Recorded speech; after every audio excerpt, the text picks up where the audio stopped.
आज हम एक्सरसाइज सी सॉल्व करते हैं। Question number 1 first part, prove that sine 60 is equal to 2 sine 30 cos 30। अब यह प्रूव करने के ये इसके इक्वल है। अब हम राइट हैंड साइड ले लेते हैं, ठीक। 2 साइन ऑफ 30 कॉस ऑफ 30, ठीक है, डिग्रीज। अब साइन 30 डिग्री क्या होता है? साइन 30 डिग्री होता है, हमें पता है 1/2 के इक्वल। कॉस 30 डिग्री किसके इक्वल होता है? ये square root of 3 divided by 2 के इक्वल होता है, ठीक। अब 2 इसे मल्टीप्लाई, ये कैंसिल आउट हो गया, बचा क्या? Square root of 3 divided by 2। अब square root of 3 divided by 2 actually किसकी वैल्यू होती है? ये साइन 60 की वैल्यू होती है, ठीक। ये साइन 60 की वैल्यू, और साइन ये क्या है? ये एक्चुअली क्या है? ये लेफ्ट हैंड साइड है। हम चले थे राइट हैंड साइड लेके लेफ्ट हैंड साइड प्रूव कर दी, तो यहाँ पे हमने प्रूव कर दिया क्वेश्चन के sine 60 degree is equal to 2 sine 30 degree cos 30 degree के इक्वल होता है। सेकंड पार्ट है विदाउट यूजिंग ट्रिग्नोमेट्रिक टेबल्स, ठीक है, find the value of 3 sine square 45 degree plus 2 cos square 60 degrees. अब इसकी वैल्यू हम फाइंड करते हैं, ये जो एक्सप्रेशन दिया गया, ठीक है। अब हमें वैल्यूज़ याद होनी चाहिए। 3 ये sine 45 degrees whole squared plus 2 cos 60 degrees whole squared, ठीक। 3 साइन 45 क्या होता है? 1/स्क्वायर रूट ऑफ 2 के इक्वल होता है, इसका होल स्क्वायर्ड, प्लस 2 कॉस 60 क्या होता है? कॉस 60 होता है 1/2 होल स्क्वायर्ड, ठीक। अब 3 इंटू ये इसका स्क्वायर लेंगे तो स्क्वायर रूट कैंसिल हो जाएगा 1/2, प्लस ये 2 से ये कैंसिल आउट हो जाएगा, ठीक है। एक्चुअली इसका स्क्वायर कैलकुलेट कर लेते हैं पहले। 2 इंटू 1/4 हो जाएगा ये। अब यहाँ से कैंसिल आउट होगा, 2 1 ज़ा 2, 2 2 ज़ा 4, तो ये 3/2 प्लस ये हो जाएगा 1/2। डिनोमिनेटर सेम है, ठीक है। 2 ऊपर वालों को ऐड कर लेते हैं, 3 + 1, ये हो जाएगा 4 डिवाइडेड बाई 2, और ये हो गया 2। तो ये हमारा क्या हो जाएगा? फाइनल आंसर हो गया। क्वेश्चन नंबर 2, इफ जो x है, ठीक है, एंगल है ग्रेटर और इक्वल टू 0 एंड लेस और equal to 90 degree, state the numerical value of x for which sine x, ठीक है, degrees is equal to cos x degrees. अब ऐसी वो कहता है 0 और 90 डिग्री के बीच में ऐसा कौन सा एंगल होता है जिस पर साइन और कॉस दोनों की वैल्यू एक जैसी होती है? तो अगर आपको याद हो तो साइन 45 डिग्री किसके इक्वल होता है? 1/स्क्वायर रूट ऑफ 2 के, और कॉस 45 डिग्री भी किसके इक्वल होता है? 1/स्क्वायर रूट ऑफ 2 के। तो ऐसी कौन सी वैल्यू हो गई जिस पे sine x degrees is equal to cos x degree? तो x की न्यूमेरिकल वैल्यू क्या हो जाएगी? 45 हो जाएगी, ठीक। 45 डिग्री पे होता है ना, तो 45 x में पुट करें तो 45 डिग्री बन जाएगा। तो साइन और कॉस की वैल्यू कब इक्वल होती है? जब 45 डिग्री का एंगल होता है। और ये हमारा क्या हो जाएगा? आंसर हो गया इस क्वेश्चन का। क्वेश्चन नंबर 3 फर्स्ट पार्ट, ये एक्सप्रेशन है, इसकी वैल्यू फाइंड करनी है। कॉस स्क्वायर 45 डिग्री, तो कॉस 45 क्या होता है? ये 1/स्क्वायर रूट ऑफ 2 होता है, उसका होल स्क्वायर, ठीक है, plus sine square 60 degree. Sine 60 degree क्या होता है? ये होता है square root of 3 divided by 2, square root of 3 divided by 2, ठीक है, इसका होल का स्क्वायर, प्लस साइन 30 क्या होता है? साइन 30 होता है 1/2, इसका होल का स्क्वायर। अब इसे सिंप्लीफाई करते हैं तो ये स्क्वायर रूट को कैंसिल आउट कर देगा, तो ये 1/2 बच गया, प्लस ये स्क्वायर रूट को कैंसिल आउट कर दिया तो 3, और डिवाइडेड बाय 2 का स्क्वायर क्या हो जाएगा? 4, प्लस ये 1/2 होल का स्क्वायर क्या हो जाएगा? 1/4।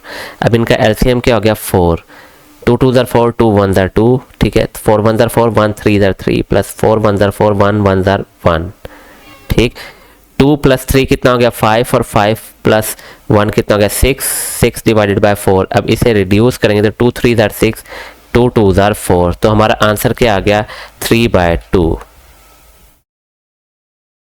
सेकेंड पार्ट, इस एक्सप्रेशन को सॉल्व करना है हमने। अब साइन स्क्वायर 45 है, साइन 45 क्या होता है? 1/स्क्वायर root of 2 whole squared, plus cos 45 क्या होता है?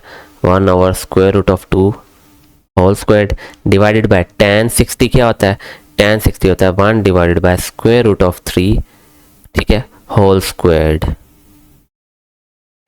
सॉरी tan 60 क्या होता है, tan 60 1/√3 नहीं, ये तो tan 30 होता है, तो ये √3 होगा। ठीक, तो अब इसका होल स्क्वायर ले लिया। अब ये इसको एवेल्यूएट करते हैं, स्क्वायर रूट को कैंसिल आउट कर देगा 1/2 प्लस ये भी क्या हो जाएगा 1/2 ऊपर। डिनोमिनेटर में क्या हो जाएगा √3 का स्क्वायर ले लें तो ये 3 बच गया। अब ऊपर वालों को 1/2 और 1/2 ऐड करते हैं तो ये क्या बन जाता है, ये होता है 1 और ये नीचे 3। ठीक, तो कंप्लीट आंसर क्या हो गया इस एक्सप्रेशन का 1/3।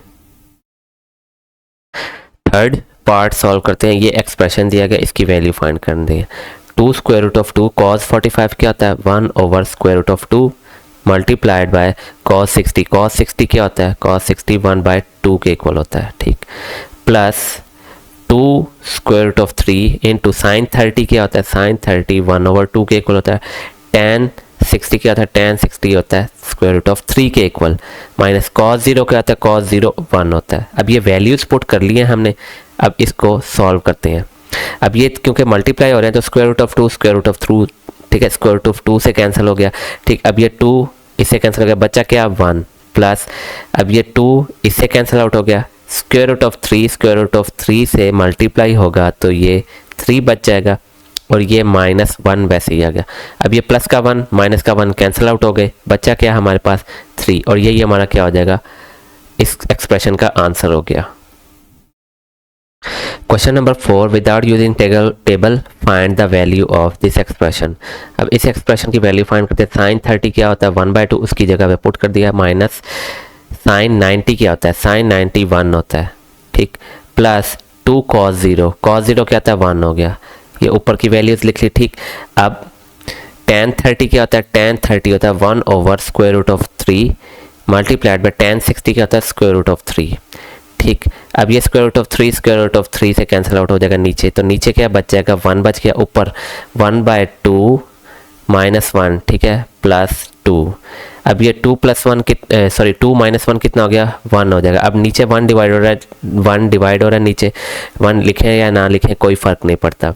ठीक, तो ये 1/2 प्लस का 2 माइनस का 1 कितना बचेगा प्लस का 1। 1/2 + 1 कितना होता है, ये 3/2 हो जाएगा और यही हमारा क्या हो जाएगा फाइनल आंसर हो गया। Question number 5, a pole is 15 metre long rest against a vertical wall at the angle of 60 degree with the ground. ठीक है, ये अगर दीवार है, ठीक है, ये ग्राउंड है, तो वो कहता है एक पोल इस तरह से दीवार के साथ लगा हुआ है। ठीक, अब वो एंगल ग्राउंड के साथ क्या बनाता है 60 डिग्री एंगल बना रहा है। ठीक है, ये 90 डिग्री है, अगर ये 60 डिग्री है तो ये क्या हो जाएगा, इस एंगल को फाइंड करने की ज़रूरत ही नहीं। ठीक, ये 60 डिग्री, पोल की लेंथ कितनी है 15 है।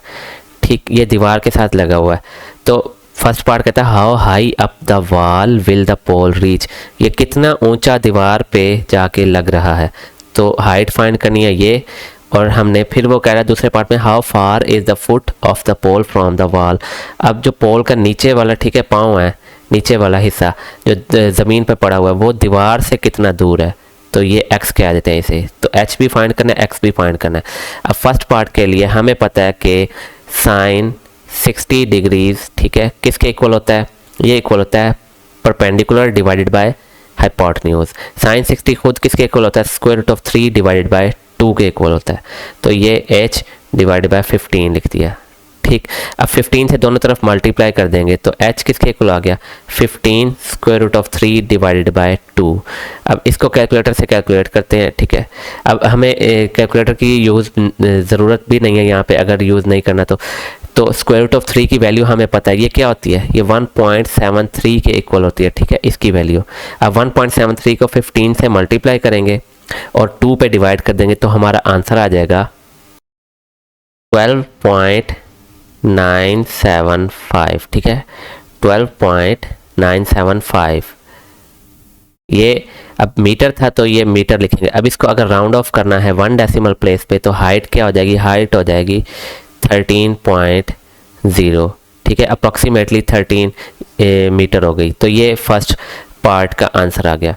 अब दूसरा पार्ट सॉल्व करना है। ठीक, दूसरे पार्ट के लिए ये x फाइंड करना है। अब x के लिए क्या कर सकते हैं, x के लिए हम cos की रेशो ठीक है कोसाइन यूज़ करते हैं, तो cos 60 इज इक्वल टू ये किसके इक्वल होता है बेस डिवाइडेड बाय हाइपोटेन्यूज।